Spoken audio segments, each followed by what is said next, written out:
The best of the week on Relevant Radio. Let's talk sugar today. That's my weakness. My wife loves carbs, right?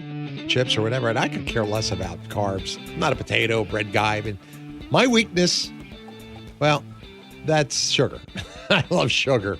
You got to break the sugar habit. It's terrible. And I've been pretty good at it. I've been doing a lot more fasting since we started talking to Dr. Sean O'Mara. With fasting, you can really get removed. I've found that now that I fast on a very regular basis, that a piece of dark chocolate that was once just a piece of dark chocolate now tastes almost super sweet to me. It's like my taste buds have come alive.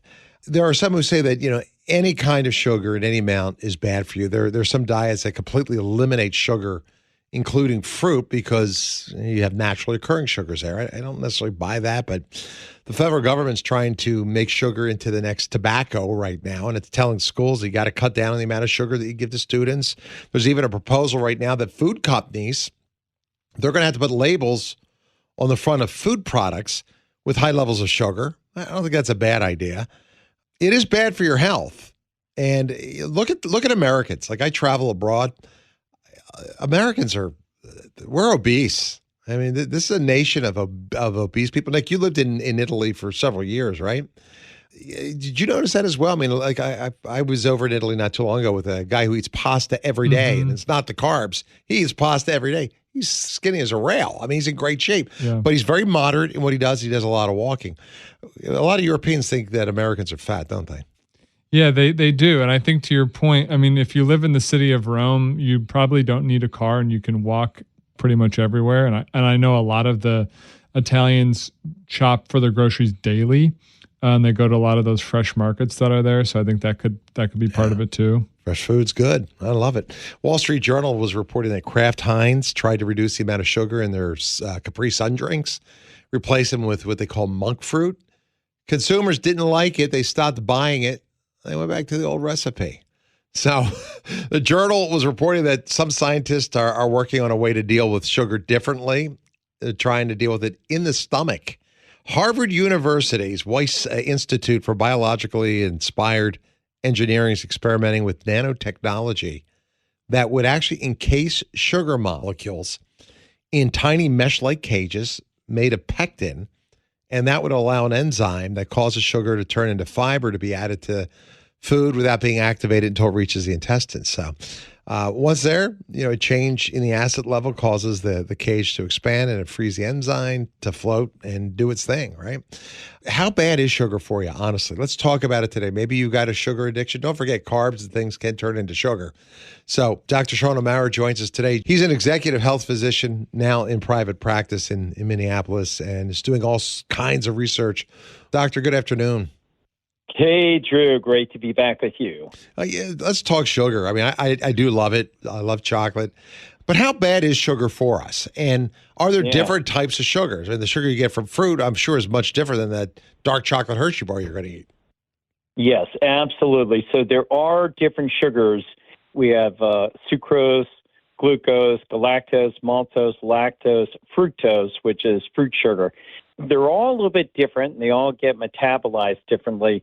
They act on raising our blood sugar, and they end up triggering insulin, which is a messaging molecule, a hormone when it's better thought about, that tells your body to do a couple things. One, to store excess calories as fat and to stop burning fat. So it also drives sugar into muscle, so it can increase what a lot of bodybuilders are looking for, muscle protein synthesis.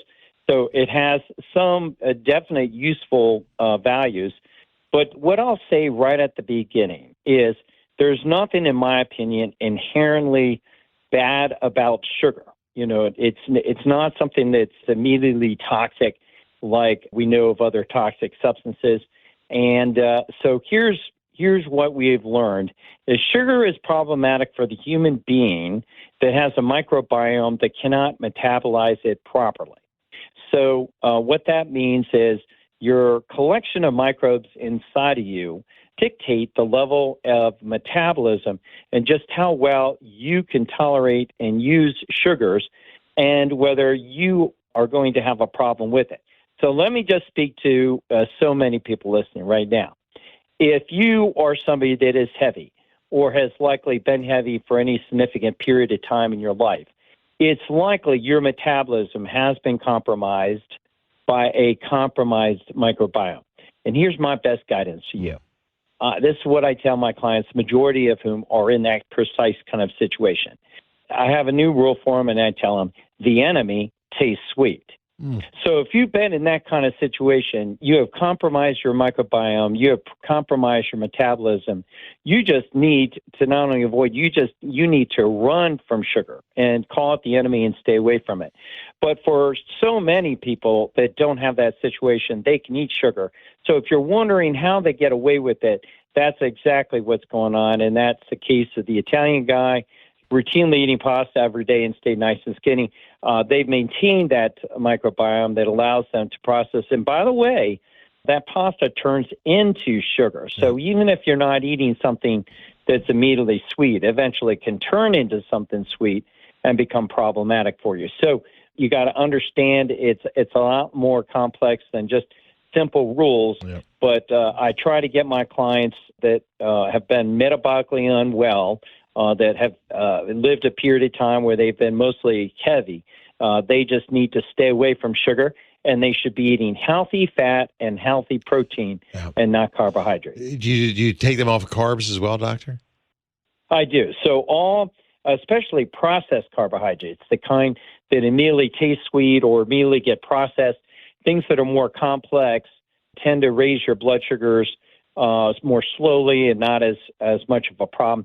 But, when it comes to fruit, here's the concern I have for fruit is most of the fruit today is very modified. They genetically modified it, hybridized it, changed it. It's been genetically engineered to do what? To be more sweet, not to be more sour, more tangy, more nutritious, more healthy. It's so it can sell more grapes in the store. The women eating the grapes, through now they got them blocked up in bags and stuff. So, they've got those things are so sweet. And, when there's missing grapes, people don't buy them. That's why they got them in the bags and stuff. But that's what it comes down to. You want to be aware that so many food today is being genetically modified to increase that level of sugar and sweetness. And that's what drives people to buy it more. And you call that stickiness, customer service, customer connectivity, is they keep those relationships with those consumers. They keep coming back and buying that fruit. So, if you're going to eat fruit, I recommend eating wild fruit and don't be eating the really sugary sweet kind. As it turns out, that it accelerates reactive oxygen species. The fructose actually accelerates your aging more than other forms of sugar. So I don't eat any fruit because I'm a former fat man. I am. I'm a former heavy-set doctor, big gut, overweight, filled with disease. And my days of sweetness and sugar and carbs are over. And Eureka, happy days are here. I'm way more happier than I was when I was eating all those cookies and fudge and buying my kids candied apples and eating them with them, pretending I was buying them from them, and I'm buying two for myself. I love it. And I've never been happier being away from it and the freedom of just being able to eat fat and protein and not have these addictions and cravings to sugar. And they all go away, Drew, if you just cut out the carbs. Hey, this episode of the Drew Mariani Show is on the Relevant Radio app. The Relevant Radio app is completely free, and it's updated daily with fresh articles, podcasts, and prayers. So don't delay. Download the app today. Thanks for listening.